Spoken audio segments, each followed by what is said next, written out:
I found my wife stalking me in my childhood photos. When my mother died in February 2023, I was left with one person in the entire world, Olivia. I counted my blessings to have a darling wife who would always be by my side.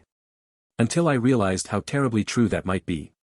Whilst I was clearing out my mother's attic, I found a box of photo albums, dust-coated antiques that I'd never seen before. Too many painful memories, perhaps. But a tinge of warmth spread through my body as I eagerly flicked through the pages. A fuzzy, forgotten feeling. I remembered being happy as a child. I was surrounded by family and friends. I lovingly tore through the pages. And I was moments away from shouting for my wife to come up to the attic, but then I noticed something bizarre. Olivia was standing in the back of a photo. It was a picture of a day at the zoo with my parents and my sister. Through metal bars, at the opposite side of the lion enclosure, I could see my wife standing there, someone I didn't know as a child. But it was her. There was no doubt about that. Distinctive black hair, fair complexion, and petite physique. She wore a thin, knowing smile that seemed unbefitting of her, or any version of Olivia that I'd seen before. My stomach gurgled nervously, but I smiled and laughed it off. Uncanny, I whispered to myself. Obviously, it couldn't have been her, I told myself. We're the same age, and she would have been a child at the time. It's just a doppelganger. I carried on flicking through the pages, and then a lump formed at the surface of my throat. My wife appeared again. This time, it was a photo of our family's Christmas gathering in a restaurant. And outside the window, beneath a smoking shelter, a solitary figure stood and watched us. It was Olivia. Or a woman who, yet again, looked identical to my 33-year-old wife. Once is nothing. Twice is a coincidence, I muttered uncertainly. I frantically tore through the photo album, as sweat collected in thick, icy trails on my colorless cheeks. Olivia was in every photo, and she looked no different from the present day. The same woman. Always lurking somewhere in the background. Discreetly watching. Ever wearing that foul grin. My heart thumped fitfully. This was no longer an oddity. A funny peculiarity. It was unsettling enough to see evidence of a person stalking my family, but a person who hadn't aged in 33 years. It was sinister. It defied everything my logical brain knew to be true. I found myself trembling in terror and clawing at my hair. I had stopped turning pages.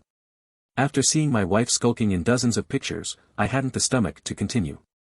But I couldn't tear my eyes off the page before me. It was a photo captioned, "Yummy Cake. Brennan's 10th birthday party." I was sitting in the back garden on an overcast day.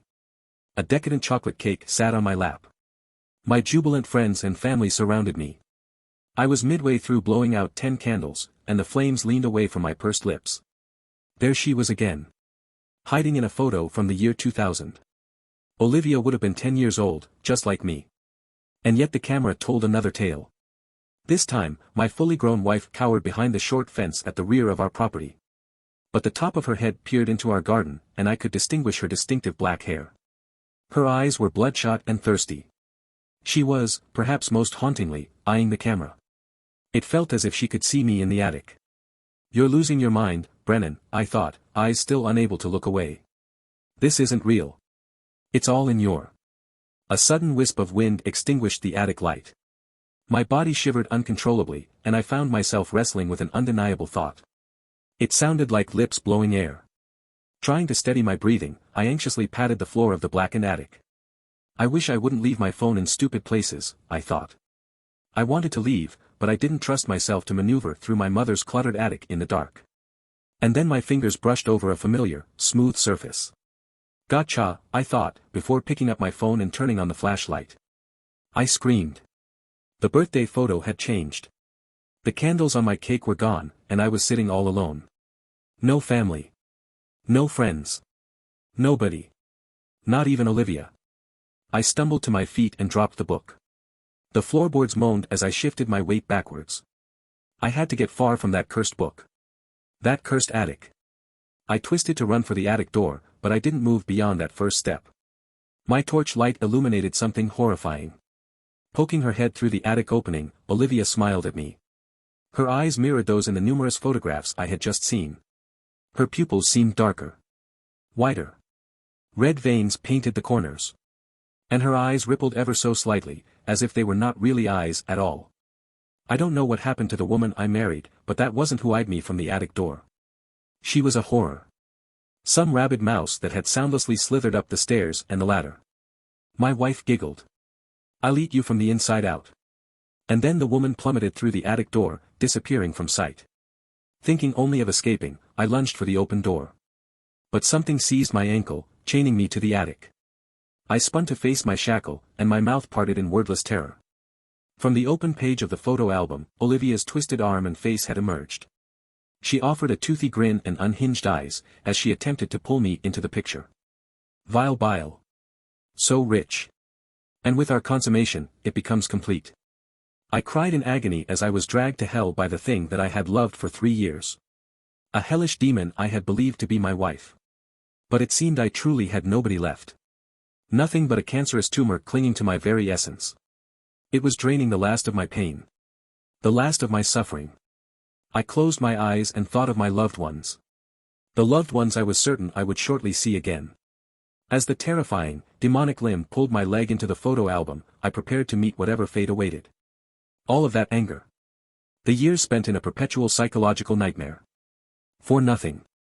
I visualized my mother's smiling face, and a calmness swept through my mind.